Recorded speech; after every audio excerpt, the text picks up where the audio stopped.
Hello everyone. हम पढ़ रहे थे chapter number 17 stars and solar system. इससे पहले हमने बेसिक टर्म्स जान ली थी इस चैप्टर की। हमने अलग अलग कॉन्स्टलेशंस के बारे में पढ़ लिया था और आज हमें सैटेलाइट वाले टॉपिक से स्टार्ट करना है। तो देखते हैं सैटेलाइट क्या होता है। It is a relatively smaller heavenly body that revolves around a much heavier body. मतलब एक ऐसी बड़ी सी बॉडी जो खुद से भी ज़्यादा बड़े ऑब्जेक्ट के या बॉडी के अराउंड रिवॉल्व करती है, उसे हम सैटेलाइट कहते हैं। अब देखो सैटेलाइट जो होती हैं वो सिर्फ वो सैटेलाइट्स नहीं होती जैसे अपोलो हो गई जो नासा वगैरह भेजता है, इसरो वगैरह भेजता है। ये सब होती हैं ह्यूमन मेड सैटेलाइट्स। ठीक है, ये सैटेलाइट्स का एक पार्ट होते हैं। इसके अलावा आपको अगर पता हो जो हमारे मून होते हैं, जो हमारा मून है और जो अलग अलग प्लैनेट्स के मून है, इन सबको भी हम नेचुरल सैटेलाइट्स कहते हैं। तो वो भी सैटेलाइट की कैटेगरी के अंदर ही आता है। और इसी की वजह से हम सैटेलाइट को कैसे डिफाइन करते हैं कि भाई ऐसे रिलेटिवली छोटे ऑब्जेक्ट्स, मतलब वैसे बड़े हैं लेकिन प्लैनेट के रिस्पेक्ट में वो थोड़े छोटे हैं। Relatively smaller heavenly body that revolves around a much heavier body, मतलब जो खुद से भी बड़ी बॉडी के अराउंड रिवॉल्व करता है। जैसे मून है, मून काफ़ी बड़ा है, ठीक है, लेकिन अर्थ के रिस्पेक्ट में वो थोड़ा छोटा है और अर्थ के अराउंड ही रोटेट करता है या रिवॉल्व करता है। So that is a satellite. तो सैटेलाइट में सबसे पहले एग्जांपल हम लेते हैं मून का। Moon is the natural satellite of earth. ठीक है, it is nearest neighbour in space. अब जो मून क्या है, देखो मून जो है सब नेचुरल सैटेलाइट है अर्थ की, और ये स्पेस में हमारी अर्थ के सबसे ज़्यादा पास है। ठीक है, it is the nearest neighbour in space. ये हमारी अर्थ में सबसे, मतलब जो हमारी अर्थ है उसके सबसे ज़्यादा पास है स्पेस में। और उसके अलावा इसकी अगर हम प्रॉपर्टीज़ की बात करें तो moon doesn't have any air और वाटर ऑन इट। मून पे कोई पानी या हवा नहीं है। ठीक है, it also doesn't have its own light. उसके पास खुद की लाइट भी नहीं होती, लेकिन फिर भी वो हमें क्यों दिखता है? क्योंकि उसकी जो सिल्वरी, मतलब ये जो सिल्वरी ग्लो है, ये किसकी वजह से है? उसमें सन की रिफ्लेक्शन आती है, सनलाइट को रिफ्लेक्ट करता है वो, जिसकी वजह से वो हमें नाइट स्काई में चमकता हुआ दिखाई देता है, बाकी उसकी खुद की कोई लाइट नहीं होती। ठीक है, it is a non luminous object. Its silvery glow is due to the light of sun reflected by its surface.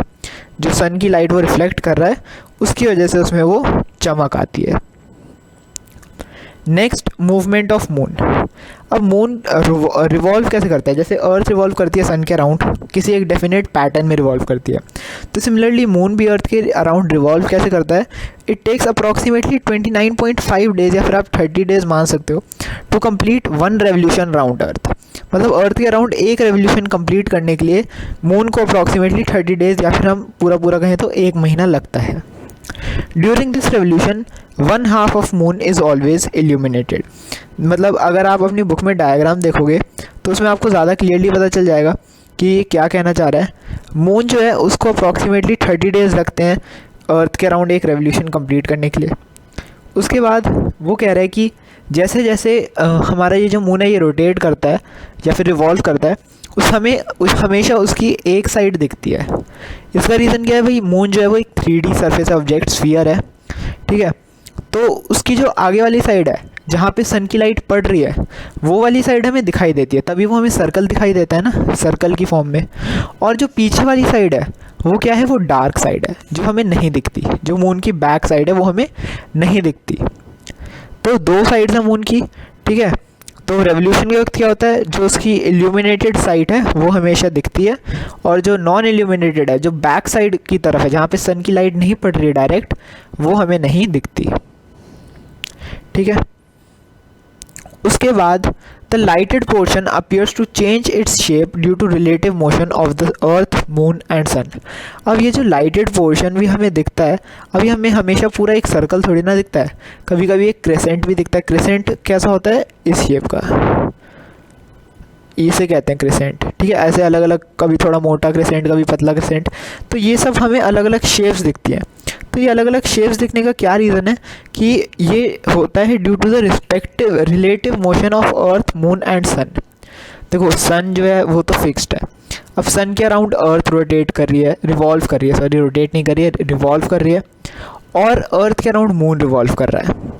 अब ये दोनों प्रोसेस, सन के अराउंड अर्थ का रिवॉल्व होना और अर्थ के अराउंड मून का रिवॉल्व होना, ये दोनों प्रोसेस साइमल्टेनियसली अकर हो रहे हैं, मतलब एक ही साथ ये दोनों अकर हो रहे हैं। इसकी वजह से इन तीनों की मोशन, वैसे मोशन तो दो का ही हो रहा है, लेकिन इन तीनों की वजह से क्या होता है, मून की जो शेप है वो चेंज होती रहती है। मतलब कभी कभी होता है कि जो सन की लाइट है वो थोड़े से ही हिस्से पे पड़ रही है, जितने हिस्से पे पड़ती है उतना हिस्सा हमें दिखाई देता है। कभी कभी होता है कि किसी भी हिस्से पे नहीं पड़ती, उस दिन हमें मून दिखाई नहीं देता, उसे अमावस की रात कहते हैं। फिर कुछ कुछ दिन ऐसा होता है कि उसके पूरे फेस पे लाइट पड़ती है, जिससे हमें फुल मून दिखता है, और इसे हम पूर्णिमा की रात कहते हैं हिंदी में, ठीक है। और बाकी बीच में हमें अलग अलग शेप्स देखने को मिलती हैं मून की। तो वो इसी रीज़न की वजह से होता है कि सन की लाइट जो है वो अलग अलग डायरेक्शन से मून पे पड़ रही है, तो जितने एरिया पे लाइट पड़ती है उतना एरिया हमें दिखाई दे जाता है, ठीक है। आगे इसी के बारे में बताया full moon day. Full moon day को ही हम पूर्णिमा वाले रात कहते हैं, ठीक है। On a full moon day earth lies between the moon and the sun. जो अर्थ है वो मून और सन के बीच में होती है, जिसकी वजह से क्या होता है, सन की रेज मून पे डायरेक्ट पहुंच जाती है, ठीक है। अब वो सन की जो रेज है वो मून पे डायरेक्ट पहुंच रही है। Full face of the moon is visible to us, जिसकी वजह से क्या है, मून का फुल फेस हमें दिखाई दे रहा है, ठीक है। और न्यू मून डे वाले दिन क्या होता है, न्यू मून डे के दिन द मून जो होता है वो अर्थ की दूसरी साइड पे होता है। अब दूसरी साइड पे होने की वजह से क्या होता है, उसके ऊपर सनलाइट नहीं पहुंचती, और सनलाइट ना पहुंचने के कारण वो बिल्कुल भी ग्लो नहीं करता और हमें उस दिन मून नहीं दिखता, ठीक है। No moon is visible to us, क्योंकि उसके ऊपर इसके सरफेस के ऊपर कोई लाइट ही नहीं पड़ रही है एक्चुअली, ठीक है। अब इन 15 डेज़ में, अब ये जो न्यू मून से फुल मून डे आता है, फिर फुल मून से वापस न्यू मून डे में जाता है, ये 15 डे का प्रोसेस होता है। मतलब न्यू मून से full moon 15 days and then again full moon से न्यू मून 15 डेज़। तो इन बिटवीन दीज 15 डेज़ ये जो मून का साइज़ है ये डिक्रीज होता है, ठीक है, in the shape of a crescent. मतलब फुल मून से वो क्रिसेंट मून बनता है, फिर वो क्रिसेंट धीरे धीरे छोटा होता रहता है और एक दिन बिल्कुल ही नहीं दिखता। After new moon day the size of moon increases again as crescent.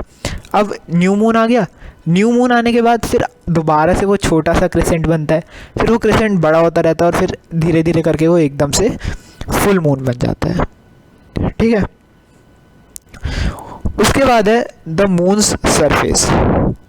The moon surface is found to be dusty and barren. देखो इतना आप सबको पता होगा, मून पे हम पहुंच चुके हैं इंसान वगैरह। तो मून सरफेस को जो एस्ट्रोनॉट्स गए थे उन्होंने क्या देखा वहाँ पे कि जो मून का सरफेस है वो बहुत ज़्यादा डस्टी है और बैरन है। डस्टी एंड बैरन, बैरन का क्या मतलब हो गया, एकदम बंजर ज़मीन जिसे कहते हैं, ठीक है। और डस्टी मतलब काफ़ी ज़्यादा डस्ट है वहाँ पे। Craters up to hundreds of kilometre wide cover it surface. Craters क्या होती हैं भाई, जब बड़े बड़े पत्थर स्पेस से कहीं पे टकराते हैं तो वो गड्ढा कर देते हैं वहाँ पे। तो ऐसी मून्स में काफ़ी सारे गड्ढे हैं, क्रेट्स हैं, जो 100 किलोमीटर लंबे हैं, वाइड हैं मतलब, ठीक है। वो इसके कवर सरफेस को कवर करते हैं। There are no weather changes in it due to absence of atmosphere, या फिर absence of air and water, एक ही चीज़ है, ठीक है। वहाँ पे कोई भी वेदर में चेंज नहीं आता, मतलब जो वेदर वहाँ पे है हमेशा वैसा ही रहेगा, कि वहाँ पे कोई एयर और वाटर नहीं है। एयर और वाटर नहीं है तो ना एयर साइकिल चलेगी ना वाटर साइकिल चलेगी, जिसकी वजह से वेदर में भी कोई चेंज नहीं आएगा। Also moon has extreme temperature. Moon के जो टेम्परेचर होता है ना वो बहुत ज़्यादा एक्सट्रीम होता है। जो नाइट में -173 डिग्री सेल्सियस है, बहुत ज़्यादा कम है, और डे के टाइम पे 100 डिग्री सेल्सियस जो बहुत ज़्यादा हो जाता है। तो ये एक्सट्रीम टेम्परेचर पे पहुंचता है, ठीक है। दिन में बहुत ज़्यादा गर्म, रात में बहुत ज़्यादा ठंडा। तो यहाँ पे लाइफ सस्टेन कर पाना ईजी नहीं है। नेक्स्ट बारी आती है सोलर सिस्टम की। सोलर सिस्टम जो होता है उसमें हमारा सन आता है, 8 प्लैनेट्स आते हैं और उन्हीं के 8 प्लैनेट्स के अलग अलग मून्स आते हैं। बेसिकली सन और सन के अराउंड जो 8 प्लैनेट्स रिवॉल्व कर रहे हैं वो मिलके सोलर सिस्टम बनाते हैं। Beside it also consist of minor planets, asteroids, comets and meteors. मतलब सोलर सिस्टम में सन आ गया, ठीक है, उसके साथ जो 8 प्लैनेट्स, वो 8 प्लैनेट्स के नाम आपको पता ही होंगे, नहीं पता तो अभी आगे नेक्स्ट वीडियो में आपको पता चल जाएंगे। It also consist of minor planets जैसे Pluto, asteroids, comets and meteors, ठीक है। इन तीनों अगर आपको नहीं पता है तो वेल एंड गुड है। एस्टेरॉइड्स, कॉमेट्स और मीटियोर्स नहीं पता तो आगे आने वाली वीडियो में मैंने इन सब के बारे में आगे एक्सप्लेन करूँगा। The gravitational pull between the sun and celestial bodies keep them revolving around sun. अब ये इस तरीके से इतने डिस्टेंस पे हैं प्रेजेंट सोलर सिस्टम में कि ये एक दूसरे की ग्रेविटी की वजह से सही डिस्टेंस मेंटेन करके रखते हैं। ऐसा तो नहीं है ना कि भाई जुपिटर कभी इधर घूम रहा है, ठीक है, अर्थ कभी इधर घूम रही है, मार्स कभी उधर घूम रहा है, ऐसा कुछ नहीं है, हमेशा फिक्स्ड ऑर्बिट में घूमते हैं। तो फिक्स्ड ऑर्बिट कोई ऐसे असल में थोड़ी ना एक लाइन खींची हुई है, ऐसा सही में नहीं है, ठीक है। वो ऑर्बिट के अराउंड इसलिए मूव कर रहे हैं क्योंकि एक दूसरे की ग्रेविटेशनल फोर्स ने उन्हें जोड़ के रखा हुआ है। वो ग्रेविटेशनल फोर्स उनके ऊपर इक्वली हर जगह से लग रही है, जिसकी वजह से वो जहाँ पे हैं वहीं पे रहते हुए रिवॉल्व करते हैं, ठीक है। और यही चीज़ है अलग अलग मीटियोर्स के साथ, एस्टेरॉइड्स के साथ, कॉमेट्स के साथ। उसके बाद सोलर सिस्टम का जो मेन सोलर सिस्टम जिससे मेनली बना है दैट इज़ सन। जो इंटायर सोलर सिस्टम है उसका 99.9% सन है। अगर हम इंटायर सोलर सिस्टम का मास निकालें, मान लो 100 मास है, ठीक है, 100 मास है सोलर सिस्टम का, तो उसमें से 99.9 मास जो है वो सन का ही है अकेले का, बाकी 0.1% है 8 प्लैनेट्स और एस्टेरॉइड, मीटियोर, इन सब का मिला के। तो आप सोच सकते हो सन का साइज़ कितना बड़ा है, ठीक है। It is also the source of all energy in the solar system. Sun की वजह से ही तो सोलर सिस्टम है। सन अगर नहीं होगा तो कोई एनर्जी नहीं होगी, एनर्जी नहीं होगी तो कोई अपने ऑर्बिट में रोटेट नहीं करेगा and the solar system will be destroyed. तो ये जो सन है, अगर आपसे फिल इन द ब्लैंक्स में dash is the source of all energy in solar system, तो its answer will be sun. Sun is the source of all energy in the solar system. Heat और light energy sun की ही हमें मिलती है अर्थ पे भी। अब सन एक्चुअल में क्या है? It is actually sphere of hot gases whose temperature is the source of energy for us.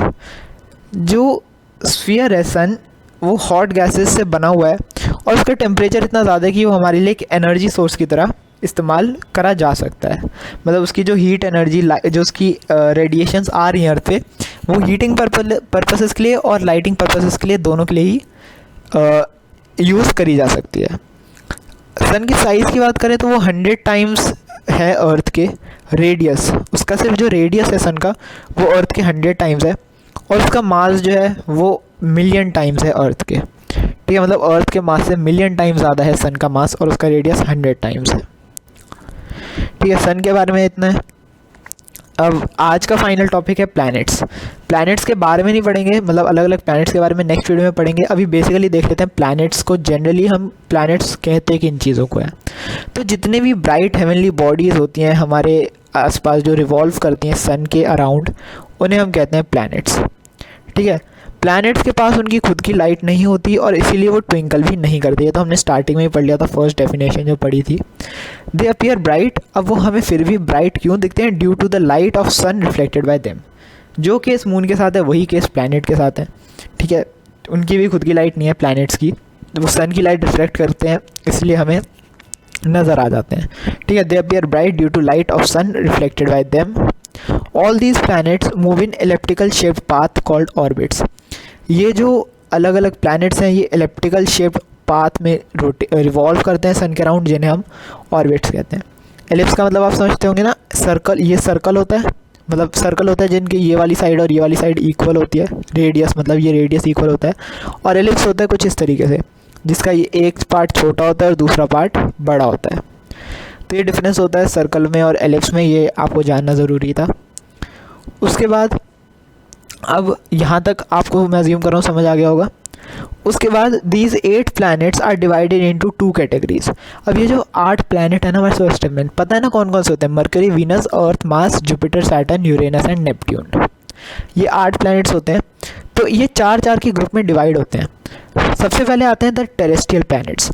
Terrestrial planets वो होते हैं जो ज़्यादातर सॉलिड और रॉकी सरफेस से बने होते हैं।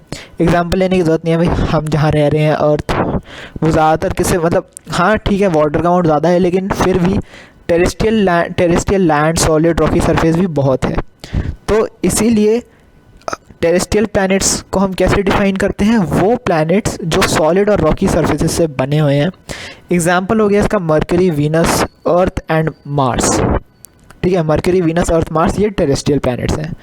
सेकंड है जोवियन प्लैनेट्स।